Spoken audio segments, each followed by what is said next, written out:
Hello, everyone! Nice to be back. I mean, it's only been a few days since I left, but welcome to Monsters of the Mind.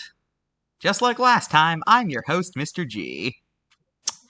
So, when I decided to do this, I realized that, just like last time, I should probably get close and personal, go to these creatures' homes and stuff.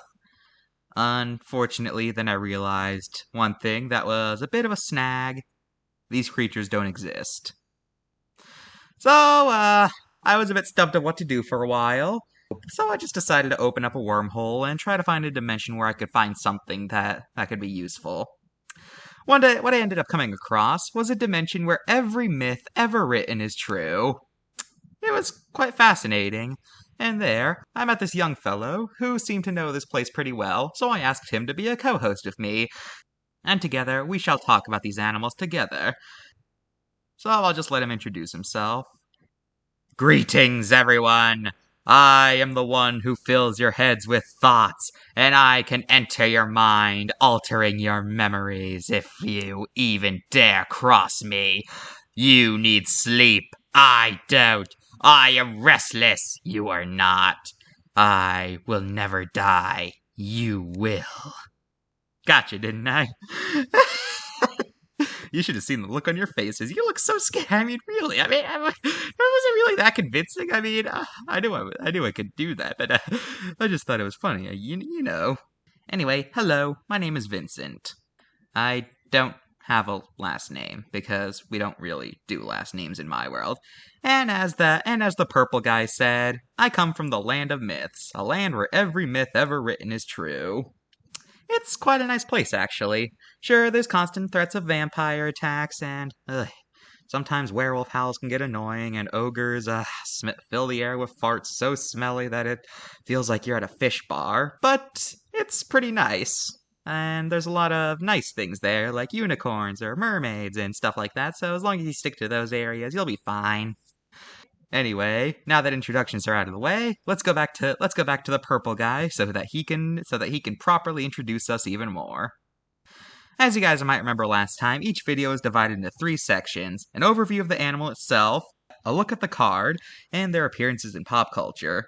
Well, things are going to be shaken up a bit this time, since we can't really do size comparisons since these writers never bothered to give us exact measurements beyond "it stretched over the sky" or "it towered over the mountains." But that really doesn't help considering how variable some of those things can be. You get what I'm saying, right? So the size comparisons are cut out. Also, with pop culture, first of all, I'm glad that I can finally go beyond going Land Before Time, Ice Age, Jurassic Park, Ark, Walking with Dinosaurs. And I hate to tell this to all paleo fans in my audience, but it's just an objective fact that fantasy media is bigger than prehistoric media. However, I quickly ran into another problem. Some of these monsters have appearances that range into the hundreds, and a few of them have appearances that go into the thousands. So obviously I wasn't able to compile them all. So I came up with a bit of a rule. No monster gets more than 20 appearances mentioned. Sound good? Good. Oh yeah, and one more thing. After I give the brief overview about a monster, I'll let Vincent discuss them, because as someone who lives with them, he's much better than I am at talking about them. Personally, you know. I'll talk about the real world side, he'll talk about the fictional side. You get what I'm saying, right? Also, with the correcting cards thing, instead of basing them off new information, I'll compare them to how accurate they are to their original stories. Well, now the formalities are out of the way, let's get started with our first animal. Today, we're starting with Hades' loyal pooch. The 3-headed dog, Cerberus. Or is it Cerberus? I keep hearing different sources. You know what? I grew up calling him Cerberus, I'm calling him Cerberus. Before we continue, you might notice that some things are different. Since these monsters don't exactly have families, I can't do that and stuff like that. So, now here's how the rundown will go. Their name meaning, whether or not they're an individual or a species, their morality, where they lived, and where they came from. So anyway, Cerberus. It has a debatable meaning. Some sources claim it means demon of the pit, and other sources claim that it means spotted. Yes, really. If that's true, that means that Hades literally named his dog Spot. It was the name of an individual, there were no other Cerberuses, and he was pretty benevolent. He lived in the underworld, and he comes from Greek mythology. Cerberus's role was that of a guard dog. No one dead was allowed to leave the underworld, no one alive was allowed to enter. And he's usually portrayed as a three-headed dog in ancient Greek art, so that's presumably how he looked. As for size, it's, kind of debatable. As you can see by this statue, according to this, he was about the size of I'd say a lab. But nowadays he's usually portrayed as hulking over most beings, and being a giant. Probably because that would be a lot scarier. Although I don't know about you, but if I saw a three-headed dog running at me, I'd run no matter how small it was. That thing could be the size of a chihuahua and I'd be terrified of it.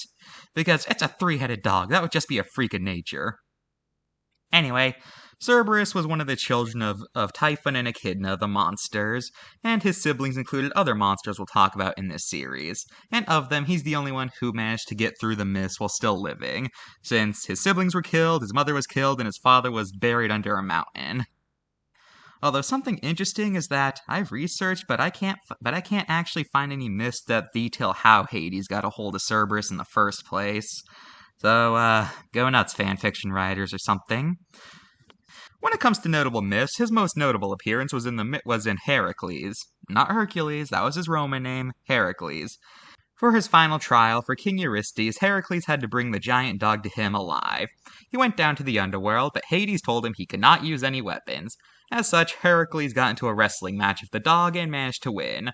And according to some sources, Cerberus was so unadjusted to light that the sunlight made him vomit, and his vomit ended up sprouting into the first wolf's bane. You know, those purple flowers? Yeah. However, Eurystheus was so scared of Cerberus, he demanded to turn him back immediately.